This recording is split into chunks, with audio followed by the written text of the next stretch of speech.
পবিত্র কোরআন বলে আমাদের পৃথিবীর মতো এই জীবনময় গ্রহ মহাবিশ্বে রয়েছে প্রচুর, সংখ্যায় অনেক। এছাড়াও পবিত্র কোরআন বলে যে মহাশূন্যে আমাদের মহাবিশ্ব একমাত্র মহাবিশ্ব নয়, মহাশূন্যে আমাদের মতো মহাবিশ্বের সংখ্যা কোটি কোটি, অগণিত। পবিত্র কোরআন এও বলে যে আমাদের মহাবিশ্বের মতো হুবহু মহাবিশ্ব রয়েছে, অর্থাৎ প্যারালাল ইউনিভার্স রয়েছে। সবচেয়ে অবাক করার ব্যাপার হলো পবিত্র কোরআনে এই আয়াতগুলো রয়েছে এবং এগুলো ১৫০০ বছর ধরেই পবিত্র কোরআনে রয়েছে। সমস্যা হলো আমাদের আলেম সমাজের চোখে ভাঁজ পড়ে গেছে, তারা এই আয়াতগুলো দেখতে পায় না। তারা শুধু মানুষকে কাফের ফতোয়া দেওয়ার জন্য প্রয়োজনীয় আয়াতগুলো দেখতে পায়, এই আয়াতগুলো তারা দেখতে পায় না। একবার ভাবুন তো, যদি পবিত্র কোরআনের এই আয়াতগুলো মানব সমাজে ছড়িয়ে পড়তো, আলেমরা এগুলো ছড়িয়ে দিত, তাহলে আজকে তার কি সুন্দর একটা প্রতিক্রিয়া সৃষ্টি হতো। মানুষরা সব ইসলামের কাছাকাছি আসার সুযোগ পেত, মানুষরা হৈ হৈ করে ইসলাম গ্রহণ করত। ব্যাপারটা তাই নয় কি? কিন্তু তাদের চোখে বাজ পড়ে গেছে, তারা পবিত্র কোরআন থেকে এই আয়াতগুলো দেখতে পায় না। তারা শুধু মানুষকে কাফের ফতোয়া দেওয়ার মতো প্রয়োজনীয় আয়াতগুলো দেখতে পায়, এই আয়াতগুলো তারা দেখতে পায় না। সালামুন আলাইকুম। খুবই সুন্দর মতো একটা প্রশ্ন পাঠিয়েছেন বাংলাদেশের একজন মহিলা। তিনি বলেছেন যে মহাকাশে কি আমাদের পৃথিবীর মতো পৃথিবী আছে, এ বিষয়ে কোরআন কি বলে? আসলে প্রশ্নটা দুইভাবে হতে পারে। এর মধ্যে প্রথমটা হচ্ছে এরকম যে আমাদের পৃথিবীর মতো জীবনময় গ্রহ কি এই মহাবিশ্বে আছে, এটা একটা প্রশ্ন। আর দ্বিতীয় প্রশ্ন হচ্ছে আমাদের পৃথিবীর মতো হুবহু পৃথিবী কি এই মহাবিশ্বে রয়েছে? তো চলুন দুটো প্রশ্নের উত্তর দেওয়ার চেষ্টা করি। আর দুটো প্রশ্নের উত্তর একটাই, আপনি একসঙ্গে দুটো প্রশ্নের উত্তর পেয়ে যাবেন। এর মধ্যে প্রথম প্রশ্নের উত্তরটা রয়েছে পবিত্র কোরআনের ৪২ নম্বর সূরা আস-সূরার ২৯ নম্বর আয়াতে আল্লাহ সুবহানাহু ওয়া তাআলা বলছেন যে ওয়ামিন আয়াতিহি খালকুস সামাওয়াতিল আরদি ওয়া বাসা ফিহিমা মিন দাব্বাহ। আল্লাহর নিদর্শনবাদীর মধ্য থেকে অন্যতম একটা নিদর্শন হলো তিনি মহাবিশ্ব এবং পৃথিবীর সৃষ্টি করেছেন এবং ওয়া বাসা ফিহিমা মিন দাব্বা, এবং তিনি ছড়িয়ে দিয়েছেন মহাবিশ্ব এবং পৃথিবীতে জীবন অথবা জীবজন্তু। তার নিদর্শনবাদীর মধ্য থেকে অন্যতম এক নিদর্শন হলো তিনি মহাবিশ্ব এবং পৃথিবীর সৃষ্টি করেছেন এবং তিনি মহাবিশ্ব এবং পৃথিবীতে ছড়িয়ে দিয়েছেন জীবজন্তু। তার মানে হচ্ছে এটা, যেরকম পৃথিবীতে জীবন রয়েছে এরকম জীবন মহাবিশ্বের আরও অন্যান্য স্থানেও রয়েছে। তার মানে আরও অন্যান্য জীবনময় গ্রহ রয়েছে, এই মহাবিশ্বে আরও জীবনময় গ্রহ রয়েছে যেখানে জীবন আছে। এটা হচ্ছে প্রথম প্রশ্নের উত্তর, যে এই পৃথিবীর মতো কি পৃথিবী আছে যেখানে জীবন রয়েছে, অথবা এই পৃথিবীর মতো কি জীবনময় গ্রহ আরও রয়েছে মহাবিশ্বে? তো এই প্রশ্নের উত্তর হলো হ্যাঁ, রয়েছে। দ্বিতীয় প্রশ্ন হচ্ছে এটা, এই পৃথিবীর মতোই হুবহু দেখতে কি আরও কোনো পৃথিবী আছে? আমাদের পৃথিবীর মতোই হুবহু দেখতে এইরকম কোনো পৃথিবী আরও আছে? তো এই প্রশ্নের উত্তর হলো হ্যাঁ, আছে। আর এর জন্য সর্বপ্রথম আপনাকে পবিত্র কোরআনের সূরা ফাতিহা ১ নম্বর সূরার ১ নম্বর আয়াত আসতে হবে। আল্লাহ সুবহানাহু ওয়া তাআলা বলছেন যে আলহামদুলিল্লাহি রাব্বিল আলামিন, সমস্ত প্রশংসা আল্লাহ সুবহানাহু ওয়া তাআলার জন্য যিনি মহাবিশ্ব সমূহের পালনকর্তা, মহাবিশ্ব সমূহের প্রতিপালক। Point to be noted be Lord. সমস্ত প্রশংসা আল্লাহ সুবহানাহু ওয়া তাআলার জন্য যিনি মহাবিশ্ব সমূহের প্রতিপালক। এর মানে মহাবিশ্ব একটা নয়, মহাবিশ্ব একাধিক। প্রশ্ন হবে মহাবিশ্বের সংখ্যা কত? তো এ বিষয়ে পবিত্র কোরআনে কোনো তথ্য নেই যে মহাবিশ্বের সংখ্যা কত। তবে এই বিষয়ে ভিন্ন ধরনের একটা তথ্য রয়েছে পবিত্র কোরআনের কমপক্ষে দুটো আয়াতে, 14 নম্বর সূরা ইব্রাহিমের 34 নম্বর আয়াতে এবং 16 নম্বর সূরা নাহলের 18 নম্বর আয়াতে।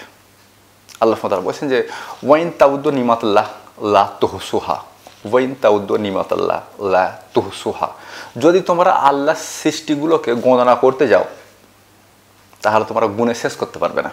মানে মহাবিশ্ব সংখ্যায় এত রয়েছে, মহাশূন্যে মহাবিশ্ব সংখ্যায় এত রয়েছে যে তা গুণে শেষ করা যাবে না।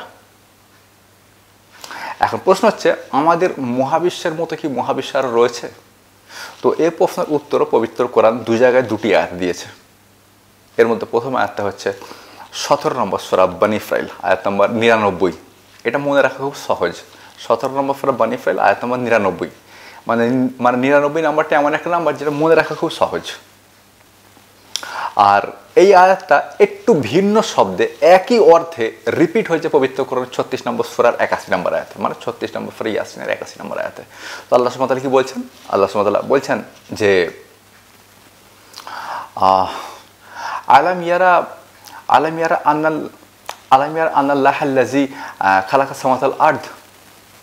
তারা কি দেখে না যে আল্লাহ সুবহানাহু ওয়া তাআলা এই মহাবিশ্বকে সৃষ্টি করেছেন? কাদিরু আলা আন ইয়াখলুকা মিসলাহুম, এবং তিনি এই মহাবিশ্বের মতো মহাবিশ্ব সৃষ্টি করতে সক্ষম। তারা কি দেখে না যে আল্লাহ সুবহানাহু ওয়া তাআলা এই মহাবিশ্বকে সৃষ্টি করেছেন, এবং তিনি কি সক্ষম নন এই মহাবিশ্বের মতো হুবহু দেখতে অন্য মহাবিশ্ব সৃষ্টি করতে? মানে আল্লাহ সুবহানাহু ওয়া তাআলার বলার বক্তব্য হচ্ছে এটা, আল্লাহ সুবহানাহু ওয়া তাআলা এই মহাবিশ্ব সৃষ্টি করেছেন এবং তিনি এরই মতো হুবহু দেখতে মহাবিশ্ব সৃষ্টি করতে সক্ষম। সূরা ইয়াসিনের 81 নম্বরে, মানে 36 নম্বর 81 নম্বরে বলা হচ্ছে অবশ্যই তিনি সক্ষম, এই মহাবিশ্বের মতো হুবহু দেখতে মহাবিশ্ব সৃষ্টি করতে তিনি অবশ্যই সক্ষম। তার মানে প্যারালাল ইউনিভার্স রয়েছে, আমাদের মহাবিশ্বের মতোই দেখতে হুবহু অন্য মহাবিশ্ব রয়েছে। এই মহাশূন্যে আমাদের মহাবিশ্বের মতো হুবহু দেখতে মহাবিশ্ব রয়েছে। যদি আমাদের মহাবিশ্বের মতো মহাবিশ্ব থাকে, তার মানে আমাদের গ্যালাক্সির মতো গ্যালাক্সিও আছে, তার মানে আমাদের সৌরজগতের মতো সৌরজগতও রয়েছে, তার মানে আমাদের মতো পৃথিবীও রয়েছে। আর সেখানে আমার মতো একজন মানুষও রয়েছে যে এই মুহূর্তে ভিডিও বানাচ্ছে, আর আপনার মতো একজন প্রশ্নকর্তাও রয়েছে যে প্রশ্নটা পাঠিয়েছে। ব্যাপারটা এরকম আর কি। তবে এখন প্রত্যেকটা আয়াতকে ফুল স্ক্রিনে দেখার একবার সময় রয়েছে, মানে এখন আমরা প্রত্যেকটা আয়াতকে একবার করে ফুল স্ক্রিনে দেখে নেবো। এতক্ষণ আপনি এগুলো সব এখানে দেখেছেন, আপনি এবার এগুলো সব ফুল স্ক্রিনে দেখে নিন। আমি জাস্ট একবার চেক করে নিই। আমি আমি আমি আমি প্রত্যেকটা আয়াত স্ক্রিনশট সব নিয়েছি কি না। আচ্ছা, এর মধ্যে সর্বপ্রথম আপনি এবার এটা দেখে নেন, এটা রয়েছে 36 নম্বর সূরা আয়াত নম্বর 81। এটা একবার সর্বপ্রথম স্ক্রিনে দেখে নেন।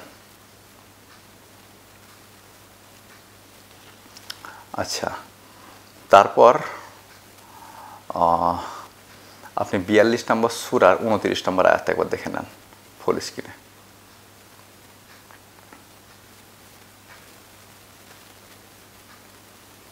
এরপর আপনি পবিত্র কোরআনের সূরা ফাতিহার 1 নম্বর আয়াতটা একবার ফুল স্ক্রিনে দেখেন।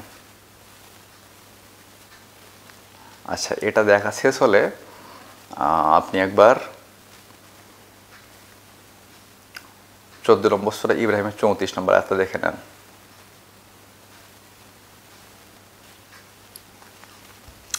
যাই হোক, আমার মনে হয় আপনি সব কটা আয়াতকে, মানে যে কটা খুব জরুরি আয়াত সেগুলো আপনি ফুল স্ক্রিনে দেখে নিয়েছেন।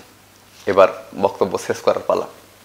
আর আপনার জন্য ছোট্ট একটা দায়িত্ব দিয়ে যাচ্ছি, মানে বক্তব্যটা শেষ করছি কিন্তু আপনার জন্য ছোটো মতো একটা দায়িত্ব দিয়ে যাচ্ছি। আর দায়িত্বটা হচ্ছে এটা, ভিডিওটা অবশ্যই এবং অবশ্যই শেয়ার করুন, বেশি বেশি পরিমাণে শেয়ার করুন।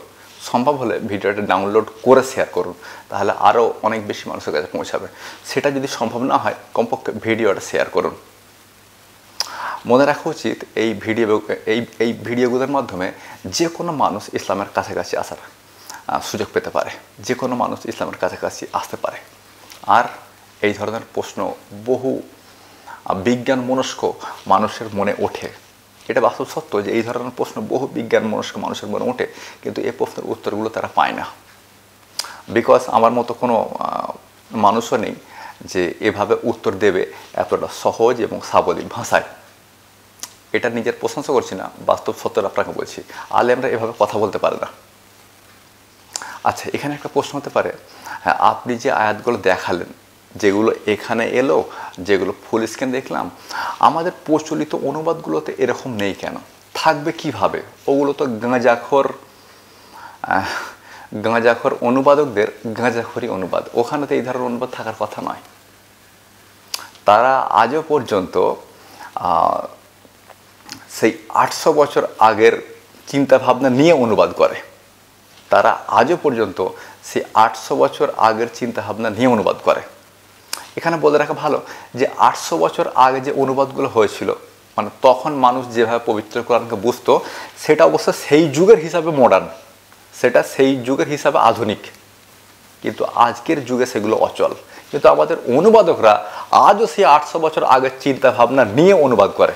ফলস্বরূপ আমি যেভাবে আপনাদের আয়াতগুলো এখানে দেখালাম অথবা ফুল স্ক্রিনে দেখালাম, সেগুলো প্রচলিত অনুবাদে নেই।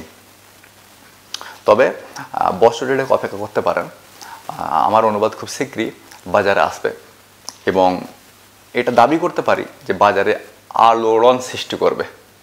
এটা ইসলামের এক বিপ্লব সৃষ্টি করবে, একটা ইসলামী বিপ্লব ঘটাবে। এটা আমি আশা রাখতে পারি, মানে এরকম একটা আশা আমার রয়েছে। আর যদি আপনি বাংলাদেশের হয়ে থাকেন, যদি বাংলাদেশ থেকে আপনি অনুবাদ সঙ্গে সঙ্গে হাতে না পান, মানে ভারতে প্রকাশ হওয়ার পরই সঙ্গে সঙ্গে অনুবাদ হাতে না পান, তবে বছরখানেক অপেক্ষা করুন। অ্যাপ আকারে আপনি প্লে স্টোর পেয়ে যাবেন, অথবা এটা আমি ওয়েবসাইটে আপলোড করে দেবো, গুগলে সার্চ দিলে আপনি এটা দেখতে পাবেন। ততক্ষণের জন্য বিদায় নিচ্ছে, আমার জন্য দোয়া করতে থাকুন।